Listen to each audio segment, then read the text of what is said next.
Nous avons fêté cette semaine, lundi dernier, Saint François d'Assise, le 4 octobre. C'est un des plus grands saints de l'histoire et beaucoup s'identifient à lui, notamment pour son amour de la nature. C'est presque quelqu'un qui a prêché l'écologie bien avant nous. Et puis, c'est quelqu'un qui a vécu d'une manière exemplaire en étant capable de transformer. C'est surtout ce sur quoi je voudrais insister aujourd'hui. Par-delà l'image donc de Saint François d'Assise, l'homme de la nature, qui chante le cantique des créatures, eh bien, si on doit retenir quelque chose de Saint François d'Assise, c'est surtout qu'il a transposé dans la vie spirituelle les grandes idées de son temps, les grands courants sociaux de son temps. Qu'est-ce qui se passait à son époque? C'était l'époque des seigneurs qui dominaient les autres, qui avaient la richesse, le pouvoir et qui faisaient marcher un peu tout le monde à la baguette, si on peut dire. Et donc, Saint François d'Assise participait, lui, parce qu'il était d'une famille bourgeoise, de commerçants. Lui, il était baigné dans les idées de la bourgeoisie qui voulait renverser les seigneurs. Et notamment, donc, leurs grandes idées, c'était la liberté individuelle, c'était la vie associative, c'était aussi la vie fraternelle, c'était la démocratie, c'était la vie où les gens se prennent en main et ne dépendent pas de seigneurs qui commandent tout.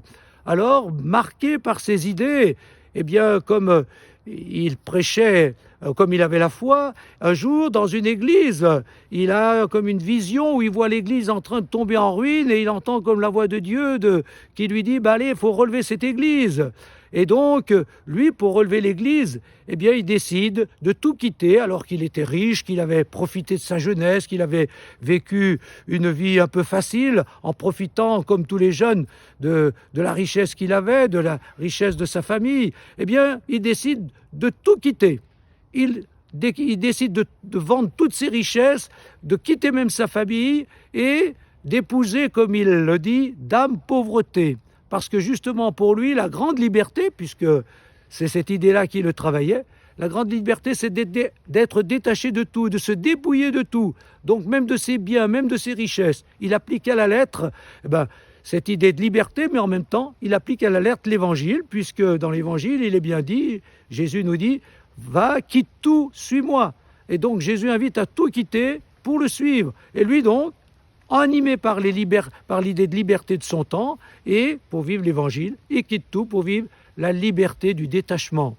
Mais en même temps, cette liberté du détachement, eh bien, il a envie de la prêcher aux autres, il a envie que d'autres viennent le suivre, et petit à petit, il a des disciples, mais ces disciples, il veut qu'ils vivent non pas avec un supérieur, et des gens qui obéissent, il prêche la grande fraternité.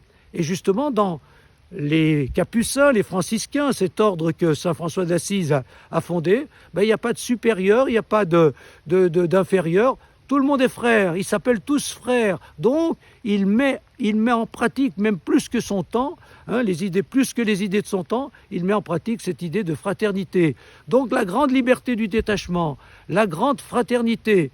Et en même temps, bien sûr, il aime la nature et il veut s'unir avec tout ce qu'on voit, le soleil, les étoiles, les arbres, la forêt, les animaux. Et donc, il demande cette grande harmonie avec la nature, harmonie avec les frères, les hommes, harmonie avec la nature.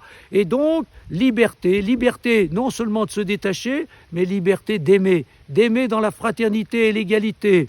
Et puis, pour aller jusqu'au bout de cette idée de fraternité, il n'hésite pas à aller déjà à cette époque, voir les musulmans, créer des liens avec les musulmans au lieu de vivre les croisades. Il essaye de créer cette grande fraternité universelle, et on l'appelle parfois le frère universel. Voilà, Saint François d'Assise. Eh bien, ça rejoint bien aujourd'hui ce que nous vivons, et c'est pourquoi c'est un saint moderne. L'harmonie avec la nature, la liberté individuelle, la fraternité, tout ça, ce sont des idées modernes, et Saint François d'Assise les a déjà vécues. Alors, imitons ce grand saint en vivant à la fois nous-mêmes les idées de notre temps et les idées d'Évangile et les idées de celui qui, déjà au Moyen-Âge, nous invitait à cette fraternité, à cette liberté, à ce détachement, à cette harmonie universelle avec tous les hommes et avec la nature. Soyons comme Jean-François d'Assise, les frères universels de tous les êtres, de tous les hommes et de tout ce qui existe.